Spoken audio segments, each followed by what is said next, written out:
ಎಲ್ರಿಗೂ ನಮಸ್ಕಾರ. ನನ್ನ ಹೆಸರು ಡಾಕ್ಟರ್ ರಶ್ಮಿ ಎನ್. ನಾನು ಮಹಾರಾಣಿ ಮಹಿಳಾ ಕಲಾ ವಾಣಿಜ್ಯ ಮತ್ತು ನಿರ್ವಹಣಾ ಕಾಲೇಜು ಬೆಂಗಳೂರು ಇಲ್ಲಿ ಮನೋವಿಜ್ಞಾನ ವಿಭಾಗದಲ್ಲಿ ನಾನು ಸಹಾಯಕ ಪ್ರಾಧ್ಯಾಪಕಿ ಕೆಲಸ ಮಾಡ್ತಾ ಇದ್ದೀನಿ. ನಾನು ಇವತ್ತು ನಿಮಗೆ ಹೇಳಕ್ ಹೊರಟಿರೋ ವಿಷಯ ಎಜುಕೇಶನಲ್ ಸೈಕಾಲಜಿ ಅಥವಾ ಶೈಕ್ಷಣಿಕ ಮನೋವಿಜ್ಞಾನ. So this is session 1 for educational psychology. Basically, this is the introductory chapter to educational psychology. It talks about the definition, nature, and scope of educational psychology. Let me share the screen.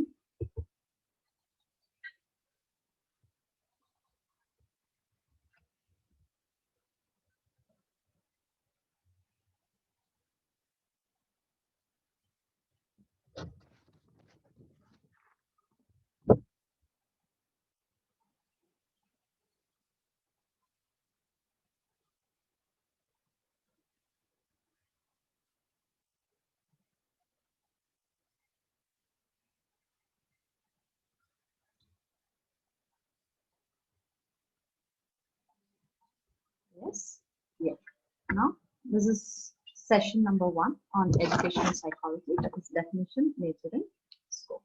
Now, let us proceed. Educational psychology is one of the subjects where it is an applied branch of psychology wherein it deals with the nature of how education could be given, what are the aspects that are involved in education. Firstly, let's take up the definition of educational psychology. Peel defines educational psychology as educational psychology is the science of education. So he says educational psychology is the science of education. So why does he say that? Because educational psychology involves a lot of techniques, principles, and strategies which are scientifically proven in order to teach.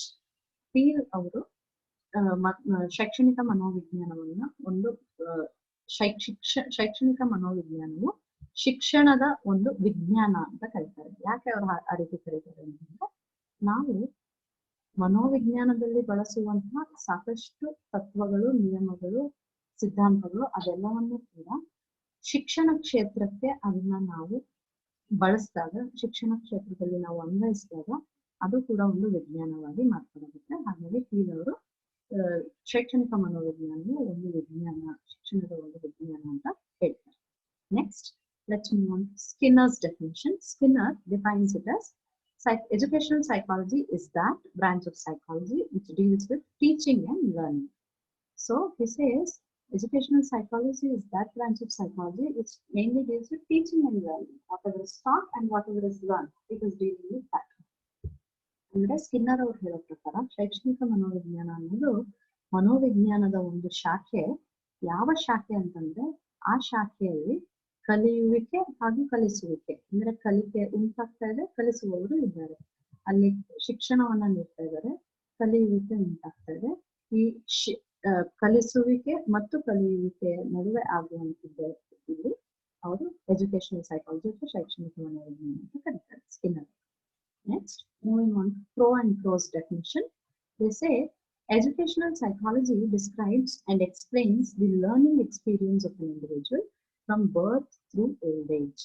So according to them, from birth to old age, whatever learning experiences happen to an individual, that is explained in educational psychology. ಅಂದ್ರೆ pro ಮತ್ತು ಪ್ರೋರವರ ಪ್ರಕಾರ ಒಬ್ಬ ಮನುಷ್ಯ ಹುಟ್ಟಿನಿಂದ ವೃದ್ಧಾಪ್ಯದವರೆಗೂ ಏನೆಲ್ಲ ಕಲಿಕಾ ಅನುಭವಗಳು ಅವನಿಗಾಗುತ್ತೋ, ಏನೆಲ್ಲ ಅನುಭವಗಳು ಅವನ ಜೀವನದಲ್ಲಾಗುತ್ತೋ ಅದೆಲ್ಲವನ್ನೂ ಕೂಡ ಶೈಕ್ಷಣಿಕ ಮನೋವಿಜ್ಞಾನ ಒಳಗೊಂಡಿರುತ್ತೆ ಅಂತ ಹೇಳ್ತಾರೆ. Okay, understood this. Let's move on to the next one, that is nature of educational psychology. So nature of educational psychology ಅಂತಂದ್ರೇನು? ಶೈಕ್ಷಣಿಕ ಮನೋವಿಜ್ಞಾನದ ಒಂದು ಸ್ವರೂಪ. ಶೈಕ್ಷಣಿಕ ಮನೋವಿಜ್ಞಾನದ ಸ್ವರೂಪ ಹೇಗಿದೆ, ಅದೇನನ್ನೆಲ್ಲ ಒಳಗೊಂಡಿದೆ ಅನ್ನೋದು. So when we say nature of educational psychology is an applied branch of psychology. That is very important. So it is not, when we talk about educational psychology, it's an applied branch of psychology wherein we try to imbibe or we try to practice the principles of psychology in the educational field. ಅಂದ್ರೆ ಮನೋವಿಜ್ಞಾನವು ಒಂದು ಅನ್ವಯಿಕ, ಈ ಶೈಕ್ಷಣಿಕ ಮನೋವಿಜ್ಞಾನ ಅನ್ನೋದು ಮನೋವಿಜ್ಞಾನದ ಒಂದು ಅನ್ವಯಿಕ ಶಾಖೆ. ಏನೆಲ್ಲ ಮನೋವಿಜ್ಞಾನಕ್ಕೆ ಸಂಬಂಧಪಟ್ಟ ವಿಚಾರಗಳಿದೆಯೋ ಅದು ಶಿಕ್ಷಣ ಕ್ಷೇತ್ರದಲ್ಲಿ ಹೇಗೆ ಅನ್ವಯಿಸಬಹುದು ಅನ್ನುವಂಥದ್ದು ಅನ್ವಯಿಕ ಶಾಖೆ ಅಂತ ಕರೀತೀವಿ. Next, by applying the principles and techniques of psychology, it tries to study the behavior and experience of students. So once we understand the principles and techniques of psychology, it is easy for us to study the behavior and the experience which the students have. Okay. ವಿದ್ಯಾರ್ಥಿಗಳ ವರ್ತನೆಯನ್ನ ಅರ್ಥ ಮಾಡ್ಕೊಳ್ಳೋದ್ರಲ್ಲಿ, ವಿದ್ಯಾರ್ಥಿಗಳ ಕಲಿಕೆಯನ್ನ ಅರ್ಥ ಮಾಡ್ಕೊಳ್ಳೋದ್ರಲ್ಲಿ, ವಿದ್ಯಾರ್ಥಿಗಳು ಪಡೆಯುವ ಅನುಭವಗಳನ್ನ ಅರ್ಥ ಮಾಡಿಕೊಳ್ಳುವಲ್ಲಿ ನಾವು ಮನೋವಿಜ್ಞಾನದ ನಿಯಮಗಳನ್ನ, ಮನೋವಿಜ್ಞಾನದ ತತ್ವಗಳನ್ನ, ತಂತ್ರಗಳನ್ನ ನಾವು ಅನ್ವಯಿಸೋದು ಎಲ್ಲಿ ಅಂತಂದ್ರೆ ಈ ಶೈಕ್ಷಣಿಕ ಮನೋವಿಜ್ಞಾನ. Next, it employs scientific methods and adopts scientific approach to study the behavior of an individual in an educational environment. So in an educational environment, that is in an educational setting, how we try to understand the person's behavior through scientific methods and scientific approach to behavior. ಅಂದ್ರೆ ಯಾವುದೇ ಒಂದು ಶೈಕ್ಷಣಿಕ ವಾತಾವರಣದಲ್ಲಿ ಒಬ್ಬ ವ್ಯಕ್ತಿಯನ್ನ ನಾವು ಮನೋವಿಜ್ಞಾನದ ಕೆಲವು ವೈಜ್ಞಾನಿಕ ವಿಧಾನಗಳನ್ನ ಬಳಸ್ಕೊಂಡು, ಮನೋವಿಜ್ಞಾನದ ವೈಜ್ಞಾನಿಕ ದೃಷ್ಟಿಕೋನವನ್ನ ಬಳಸ್ಕೊಂಡು ಹೇಗೆ ಅರ್ಥ ಮಾಡ್ಕೋಬಹುದು ಅನ್ನೋದು ಕೂಡ ಶೈಕ್ಷಣಿಕ ಮನೋವಿಜ್ಞಾನದ ಸ್ವರೂಪ ಒಳಗೊಂಡಿದೆ.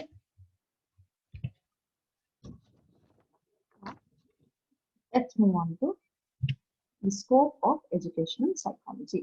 ಅಂದ್ರೆ ಶೈಕ್ಷಣಿಕ ಮನೋವಿಜ್ಞಾನದ ವ್ಯಾಪ್ತಿ ಏನು ಅನ್ನುವಂಥದ್ದು.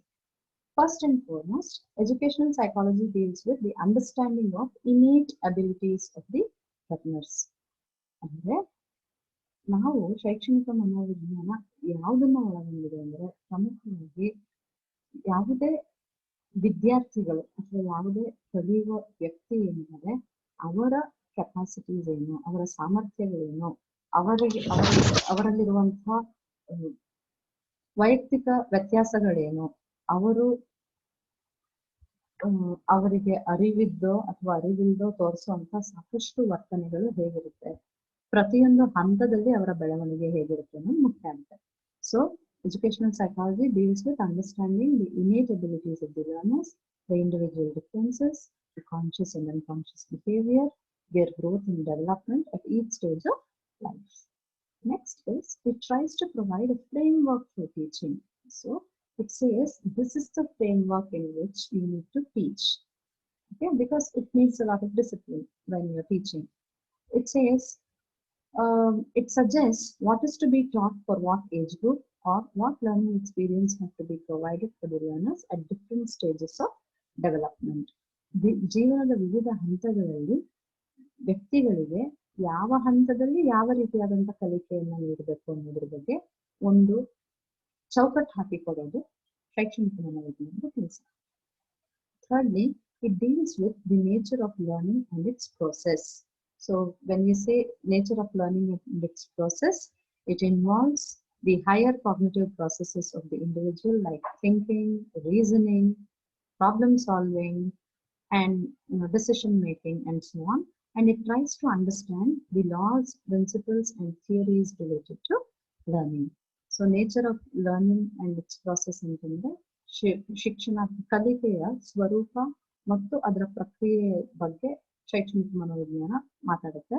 ಹೇಗೆ ಅಂತಂದ್ರೆ ಅದು ಪ್ರಮುಖವಾಗಿ ಕಲಿಕೆಯ ಪ್ರಕ್ರಿಯೆ ಬಗ್ಗೆ ಮಾತಾಡುವಾಗ ಮನುಷ್ಯನ ಅಥವಾ ವಿದ್ಯಾರ್ಥಿಯ ಆಲೋಚನೆ ಹೇಗಿರುತ್ತೆ, ವಿದ್ಯಾರ್ಥಿಯ ವಿವೇಕ ಹೇಗೆ ಕೆಲಸ ಮಾಡುತ್ತೆ, ವಿವೇಚನೆ ಹೇಗಿರುತ್ತೆ, ಸಮಸ್ಯೆಯನ್ನ ಪರಿಹರಿಸುವಂತಹ ಕೌಶಲ್ಯಗಳು ಹೇಗಿರುತ್ತೆ, ಯಾವ ರೀತಿಯಾದಂತಹ ನಿರ್ಧಾರಗಳನ್ನ ತೆಗೆದುಕೊಳ್ತಾರೆ, ಇದ್ರ ಬಗ್ಗೆ ಕೂಡ ಅದು ಗಮನವನ್ನು ಹರಿಸುತ್ತೆ. ಜೊತೆಗೆ ಈ ನಿಟ್ಟಿನಲ್ಲಿ ಮನೋವಿಜ್ಞಾನಕ್ಕೆ ಸಂಬಂಧಪಟ್ಟಂತಹ ನಿಯಮಗಳು, ತತ್ವಗಳು ಹಾಗೂ ಸಿದ್ಧಾಂತಗಳನ್ನ ಹೇಗೆ ಬಳಸ್ಕೋಬಹುದು ಅನ್ನೋದನ್ನ ಕೂಡ ತಿಳಿಸುತ್ತೆ. Next is, it focuses on the environmental factors and learning situations which interfere between the learner and the teacher. So ಯಾವಾಗ ನಾವು when we say it talks about how the classroom climate, the group dynamics, the techniques and aids that facilitate learning, the evaluation methods, practice, guidance, counseling, all these help the learning process. So when we say environmental factors in learning situations, ಕಲಿಯುವ ಪರಿಸರದಲ್ಲಿ ಇರುವಂತಹ ಕಾರಕಾಂಶಗಳು ಜೊತೆಗೆ ಕಲಿಕೆಯ ಸನ್ನಿವೇಶಗಳೇನಿರುತ್ತೆ ಇವುಗಳು ಹೇಗೆ ಕಲಿಸುವವರು ಅಂದ್ರೆ ಅಧ್ಯಾಪಕರು ಮತ್ತು ಕಲಿಯುವವರು ಅಂದ್ರೆ ವಿದ್ಯಾರ್ಥಿಗಳ ನಡುವೆ ಹೇಗೆ ಕೆಲಸ ಮಾಡುತ್ತಾರೆ ಅನ್ನೋದ್ರ ಬಗ್ಗೆ ಮಾತಾಡೋದಾದ್ರೆ ಸಾಕಷ್ಟು ವಿಚಾರಗಳಿರುತ್ತೆ. ಸಮೂಹದಲ್ಲಿ ನಡೆಯುವಂತ ವಿಚಾರಗಳಿರ್ಬೋದು, ಆ ಸಮೂಹದ ಒಂದು ಪ್ರಕ್ರಿಯೆ, ಆ ಸಮೂಹದಲ್ಲಿ ಬರುವಂತ ಸಾಕಷ್ಟು ಸಂಘರ್ಷಗಳು, ಅಲ್ಲಿ ಬರುವಂತ ಸಾಕಷ್ಟು ಸವಾಲುಗಳು, ಅದರ ಜೊತೆಗೆ ನಾವು ಅವರಿಗೆ ಅರ್ಥ ಸಲಹೆಯನ್ನ ಕೊಡ್ಬೇಕಾಗುತ್ತೆ, ಮಾರ್ಗದರ್ಶನವನ್ನು ನೀಡಬೇಕಾಗುತ್ತೆ, ಮೌಲ್ಯಮಾಪನ ಮಾಡ್ತೀವಿ, ಅವರಿಗೆ ನಾವು ಸಾಕಷ್ಟು ಅಭ್ಯಾಸವನ್ನ ಮಾಡಿಸ್ತೀವಿ. ಇದೆಲ್ಲವನ್ನೂ ಕೂಡ ಶೈಕ್ಷಣಿಕ ಮನೋವಿಜ್ಞಾನ ಒಳಗೊಂಡಿದೆ. Next, it majorly focuses on the teacher, his or her interest and aptitudes and personality traits and so on. Meaning to say that ಪ್ರಮುಖವಾಗಿ ಶೈಕ್ಷಣಿಕ ಮನೋವಿಜ್ಞಾನವು ಟೀಚರ್ ಅನ್ನ ಒಳಗೊಂಡಿರುತ್ತೆ. ಟೀಚರ್ ಅಂದ್ರೆ ಶಿಕ್ಷಕರು ಅಥವಾ ಅಧ್ಯಾಪಕರನ್ನ ಒಳಗೊಂಡಿರುತ್ತೆ. ಅವರು ಯಾವ ರೀತಿಯಾದಂತಹ ವ್ಯಕ್ತಿ, ಅವರ ಒಂದು ಆಸಕ್ತಿ, ಅಭಿಪ್ರಾಯಗಳು ಹೇಗಿದೆ, ಅವರ ಒಂದು ಸಾಮರ್ಥ್ಯ ಏನಿದೆ, ಅವರ ವ್ಯಕ್ತಿತ್ವ ಏನು, ಅವರಿಗೆ ಯಾವ ರೀತಿಯಾದಂತಹ ಅಭಿಪ್ರಾಯಗಳಿವೆ, ಅವರು ಯಾವ ರೀತಿ ಹೊಂದಾಣಿಕೆಯನ್ನ ಮಾಡ್ಕೋಬಲ್ಲರು, ಹಾಗೇನೆ ಅವರಿಗಿರುವಂತಹ ಬಹಳ ಒಳ್ಳೆ ಕಲಿಸುವ ಕೌಶಲ್ಯಗಳು ಹೇಗಿದೆ, ಅವರಲ್ಲಿ ಕಲಿಕಾ ಕೌಶಲ್ಯಗಳು ಹೇಗಿದೆ, ಇದೆಲ್ಲವನ್ನೂ ಕೂಡ ಅರ್ಥ ಮಾಡ್ಕೊಳ್ಳೋದು ಬಹಳ ಮುಖ್ಯ. ಹಾಗಾಗಿ ಒಬ್ಬ ಅಧ್ಯಾಪಕ ಅಥವಾ ಒಬ್ಬ ಅಭ್ಯರ್ಥಿ ಅವರನ್ನ ಅವರು ಅರ್ಥ ಮಾಡ್ಕೊಳ್ಳೋದಕ್ಕೆ ಎಜುಕೇಶನಲ್ ಸೈಕಾಲಜಿ, ಶೈಕ್ಷಣಿಕ ಮನೋವಿಜ್ಞಾನ ಬಹಳ ಸಹಾಯವನ್ನು ಮಾಡುತ್ತೆ.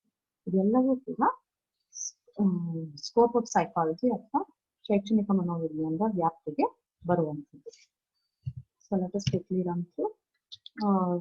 We learned about what is the definition, that is Field's definition, which says educational psychology is the science of education. We also learned about Skinner's definition. Educational psychology is that branch of psychology which deals with teaching and learning, and Crow and Crow's definition too. So these are the three definitions which we learned about educational psychology. Then we understood what is the nature of educational psychology, wherein we saw it's an applied branch of psychology. It involves a lot of principles and techniques of psychology to study behavior of students, and it uses scientific methods in order to understand the student in an educational environment. Then we spoke of the scope of educational psychology. So before we move on to the scope, ನಾವು definitions ಬಗ್ಗೆ ಹೇಳುವಾಗ field, Skinner ಮತ್ತು ಕ್ರೋ and ಕ್ರೋ ಅವರ ವ್ಯಾಖ್ಯಾನಗಳ ಬಗ್ಗೆ ತಿಳ್ಕೊಂಡ್ವಿ. Next ಶೈಕ್ಷಣಿಕ ಮನೋವಿಜ್ಞಾನದ ಒಂದು ಸ್ವರೂಪದ ಬಗ್ಗೆ ತಿಳ್ಕೊಂಡ್ವಿ. ಅದಾದ ನಂತರ ಶೈಕ್ಷಣಿಕ ಮನೋವಿಜ್ಞಾನದ ಸ್ವರೂಪ ಅಥವಾ